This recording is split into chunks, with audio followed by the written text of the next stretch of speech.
मेहर खां रिपोर्ट करे रहियो आहे फरमान अली चन्नास। मेहर जी मंसूर कॉलोनी में 10 ॾींहनि खां पीअण जे पाणी जी बंदिश। ठेकेदार पारां वाटर सप्लाई जी लाइन तोड़ण समेत कॉलोनी जा बुनियादी मसइला हल न थियण ख़िलाफ़ कॉलोनी वासियुनि जो मेहर राधण रोड ते धरणो हणी रुकावटूं रखी एहतजाजी मुज़ाहिरो कयो वियो। मुज़ाहिरीन वकील मोहम्मद अली कांधड़ो, वकील दाद मोहम्मद मक्सी, वकील शाहिद चांडियो, नदीम कांधड़ो, शौकत जतोई, राशिद चन्नो ऐं ॿियनि ज़ोरदार नारेबाज़ी कंदे नेशनल प्रेस क्लब मेहर जे सहाफ़िन अॻियां दाहींदे चयो त पब्लिक हेल्थ ऐं मेहर इंतिज़ामिया जी नाअहली सबबि मंसूर कॉलोनी समेत शहर जे मुख़्तलिफ़ कॉलोनियुनि में वाटर सप्लाई बंदि हुजण करे 10 ॾींहनि खां पीअण जो पाणी नथो ॾिनो वञे। हुननि चयो त ठेकेदार नालियुनि मोरियुनि जी खोटाई दौरान वाटर सप्लाई जा पाइप तोड़े छॾिया आहिनि, जंहिं सबबि पीअण जो पाणी न मिली पर रोड रस्तनि घेटनि में नालियुनि जो गंदो पाणी बीहिजी वञे थो।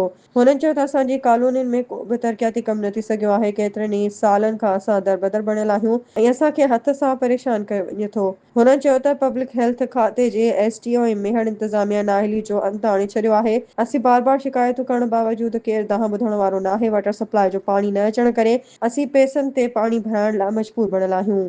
हुननि चयो त असां वटि सफ़ाई जो निज़ाम बि अणपूरो आहे। गंदे नालियुनि जो पाणी घरनि में काहे पवे थो। असांजी कॉलोनी जा बुनियादी मसइला हल न थी सघिया आहिनि। हुननि चयो त असां रहाकू मेहर जा आहियूं पर इंतिज़ामिया ख़बर नाहे असांखे कहिड़ी सज़ा ॾेई रही आहे। हुननि मुतालबो कयो त असांजी कॉलोनी में वाटर सप्लाई जी लाइन बहाल करे पीअण जो पाणी ॾेई कॉलोनी रोड रस्तनि ऐं घेटनि मां गंदो पाणी नेकाल कराए सफ़ाई जो निज़ाम बहितर करे बुनियादी मसइला हल कया वञनि ऐं असां कॉलोनी वासियुनि जी बेचैनी दूर कई वञे। ॿी सूरत में एहतजाज जो दायरो वधायो वेंदो।